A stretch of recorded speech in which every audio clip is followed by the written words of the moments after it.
Vamos falar primeiramente de França. O parlamento francês concluiu hoje uma investigação sobre o impacto do TikTok em menores de idade. O deputado Arthur Delaporte, que é o presidente da comissão, acusou a empresa de expor jovens a conteúdos perigosos, incluindo incentivo ao suicídio, e pediu que o Ministério Público de Paris abra um processo criminal. Segundo ele, a plataforma mentiu em depoimento e deve responder por perjúrio. O relatório recomenda também proibir redes sociais para menores de 15 anos e impor restrições noturnas a adolescentes com menos de 18 anos. Cabe agora ao procurador decidir sobre a abertura de uma investigação. A ByteDance, por sua vez, que é a proprietária do aplicativo, rejeitou essas acusações. Vamos agora falar um pouquinho sobre Rússia e Polônia, o assunto que ontem estava tão em alta. O Kremlin rejeitou as declarações da Polônia, da Ucrânia e da Lituânia, que classificavam o envio daqueles drones russos para o espaço aéreo polonês como uma provocação deliberada e sem precedentes.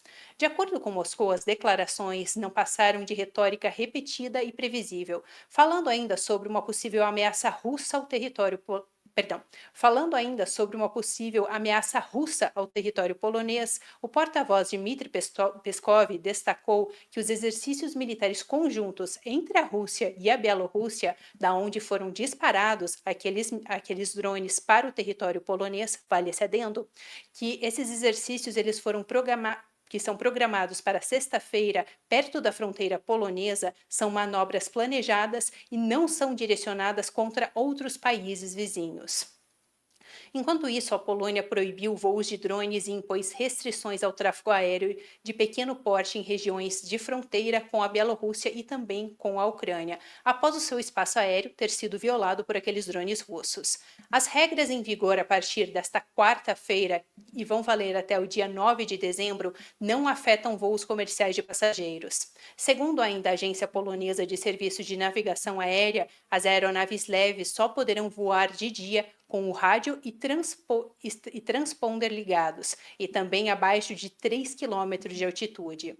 Falando agora de Itália e Rússia, o chanceler italiano Antonio Tajani afirmou hoje no Senado que novas sanções contra Moscou são necessárias para forçar Vladimir Putin a negociar o fim da guerra na Ucrânia.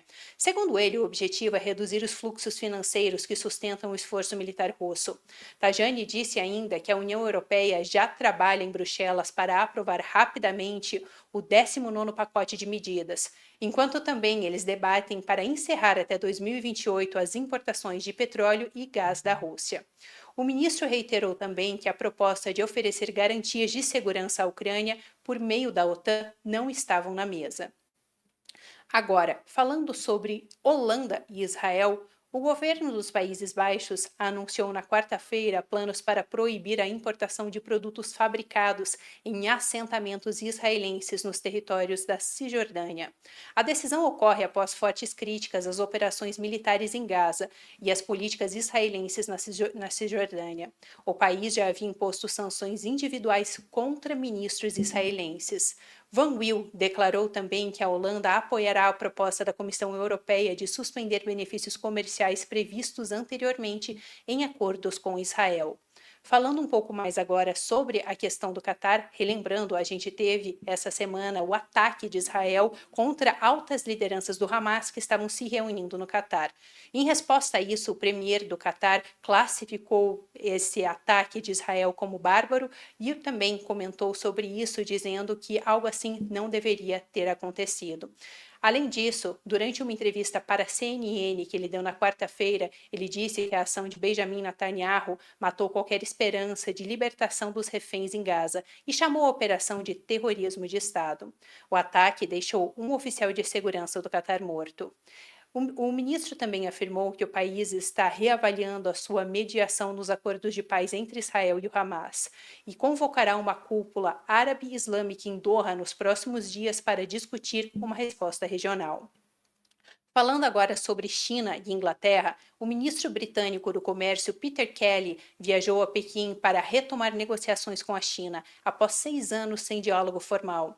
O encontro aconteceu dentro da Comissão Bilateral GECTO e busca eliminar barreiras de até 1 bilhão de libras em setores como agricultura, automóveis e serviços.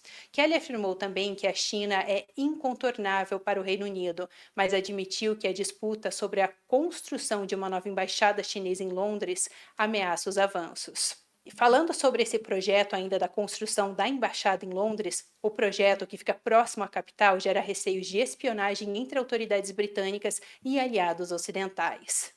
E falando ainda sobre China, mas dessa vez indo mais para o leste asiático e falando da relação das Filipinas e da China, o governo das Filipinas condenou hoje a decisão da China de criar uma reserva natural no atol de Scarborough, no Mar das Filipinas Ocidentais, chamando a medida de pretexto claro para a ocupação. O conselheiro de segurança Eduardo Ano afirmou que a designação é ilegal e visa reforçar as reivindicações territoriais de Pequim.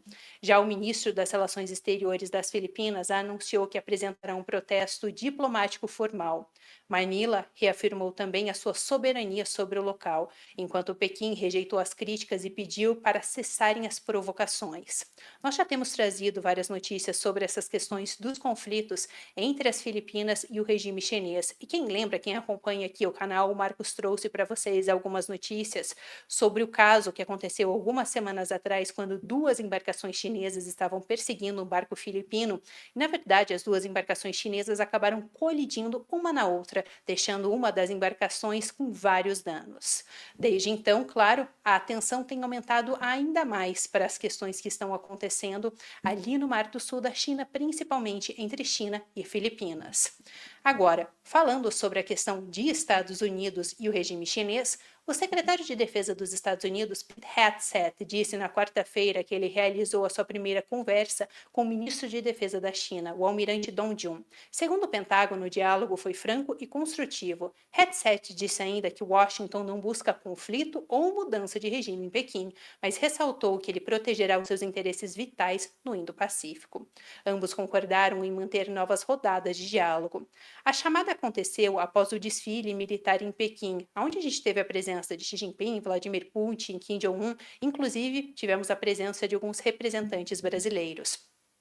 Esse evento, claro, gerou bastante repercussão internacional por conta dos interesses chineses no mundo inteiro. Falando agora sobre o Brasil, ontem nós tivemos mais um dia do julgamento do ex-presidente Jair Bolsonaro e também dos outros 7 réus. E nisso, o ministro Luiz Fux, que foi indicado pela ex-presidente Dilma Rousseff em 2011, deu o seu parecer, o seu voto que durou mais de 14 horas. Durante essa votação extensa, ele absolveu Jair Bolsonaro e outros 5 réus de todos os crimes atribuídos pela PGR dos atos ligados ao 8 de janeiro. Fux também inocentou Almir Ganier, Alexandre Ramagem, Paulo Sérgio Nogueira, Augusto Heleno e Anderson Torres. Já Mauro Cid e Walter Braga Neto foram condenados apenas por tentativa de abolição do Estado Democrático de Direito. Segundo o ministro, não há provas diretas que sustentem a condenação por organização criminosa ou mesmo danos ao patrimônio público.